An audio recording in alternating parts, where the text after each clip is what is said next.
what's up mga idol? Magandang umaga sa natin lang. At yun, nabubulol-bulol pa. Oh. So yun, papakita ko sa inyo yung ibon natin na umuwi galing San Isidro sa Mat.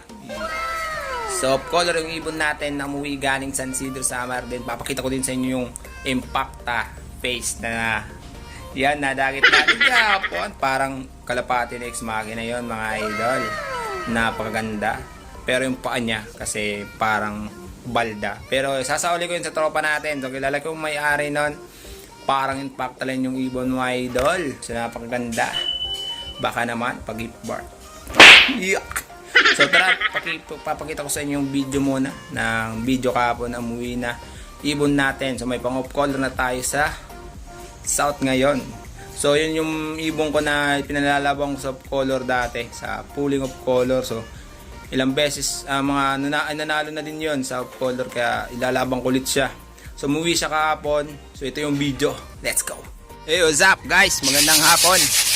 Yan, may umuwing isang ibon natin galang yan? San Isidro. Yan, yung San Isidro. Yan, San Isidro yan. Nawala ng San Isidro nung last South. Yan. Na-smash lang yan kaya hindi nakauwi. Yan o. Nadatnan ko dito. Dito na sa loop ko. Yan o. Yan, red bar. Napakadumi. Pero, yan.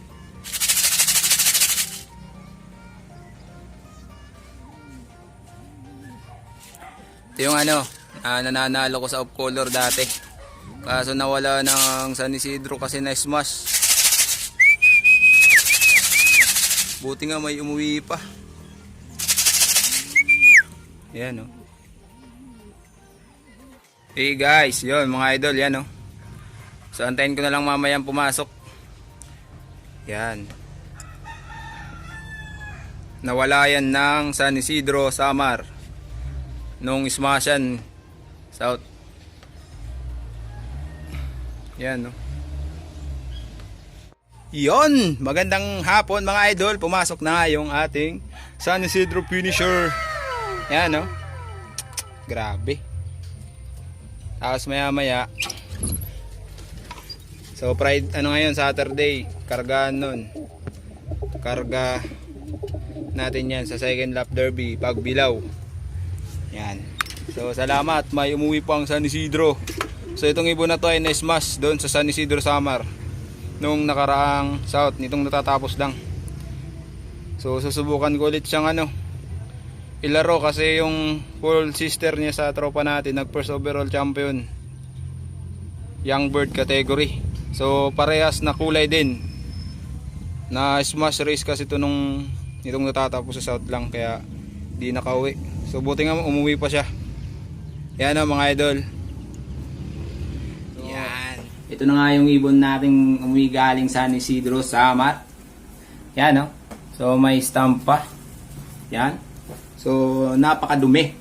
So papakita ko sa screen yung pinakan full sister nito na nag-champion sa tropa natin. Same color din. So ito kasi nung San Isidro smash. So off color.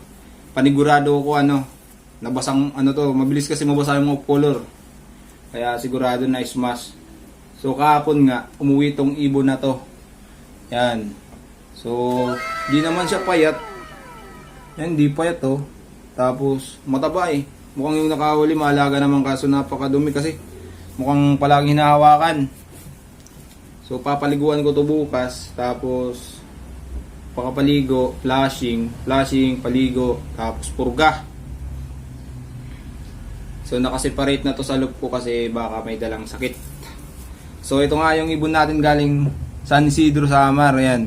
Papakita ko sa screen yung full sister nito na parehas kulay na nag-champion sa tropa natin. Nitong natatapos lang na NDR Goes to South na karera namin.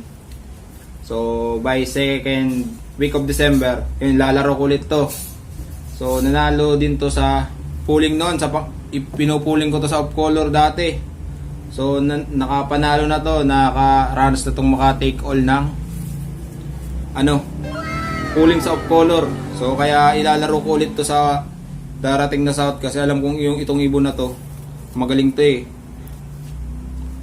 Tiwala ko dito kaso nung San Isidro di natin inaasahan na magsmasan. So ito nga yung ibon na umuwi sa atin nitong Sabado, nitong Sabado lang hapon. So yan, papakita ko sa screen yung pinakan full sister nito na ibibreed na namin ngayon. So ito, balak ko ilaro ulit kasi yung kapatid niyang buo yun, breeder na yun, gagawin naming breeder. So ito, ilalaro ko muna kasi wala akong pang off color. So ito nga yung ibon natin na umuwi kahapon. Yan, San Isidro smash, tapos umuwi ngayon. So ang ganda pa naman ng katawan, ipa-flashing, sa kondisyon ko ulit, papaliguan. So yun, bakbakan ulit siya. Yan, tara silipin natin yung dagat natin. Impact the face yun. Bye!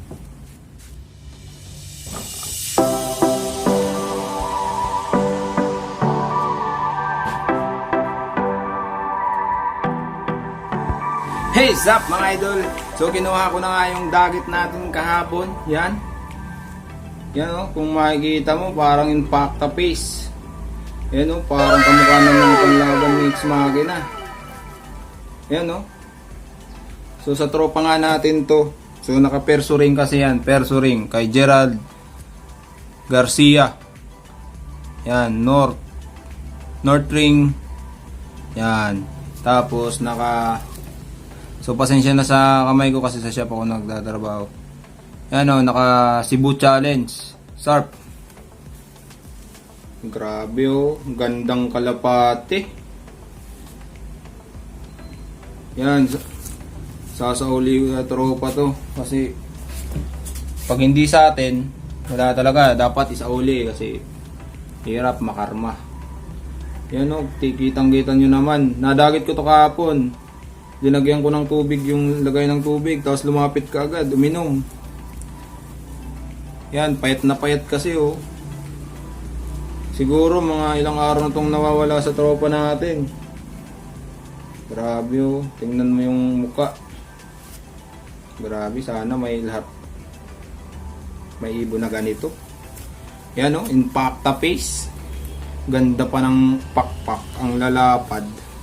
So ito nga yung dagat natin guys. Yan. So pag hindi sa atin, tandaan nyo pag hindi sa atin, sasauli natin. Isasauli ko to kasi mukhang ilang araw tong nawawala. Baka pag pinakawalan ko to hindi pa makabalik. Kaya yung yung plano ko, yun, kontakin ko siya din, pumunta siya dito, malapit lang naman siya dito sa amin eh. So mga 2 barangays lang ata yung pagitanan. Yan ganda. Gandang ibon, grabe, parang impact the face. Parang kala ko, kalapati next makina na to ah. Yan.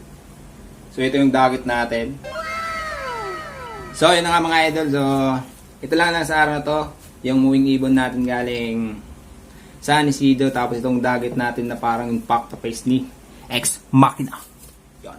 So shoutout sa may-ari nito kay Gerald Garcia. Shoutout sa lahat ng tropa natin, sa lahat ng idol natin, shoutout sa inyo. Yun. Kung bago ba lang sa aking channel, huwag mong kalimutan mag-like, mag-subscribe, huwag mong kalimutan hit yung bell. Dahil dito sa napakagandang impact line na nahula natin. Impact the face! Ano pa ang impact the face? Tingnan nyo naman. Ganda oh. So, lasara to mga idol.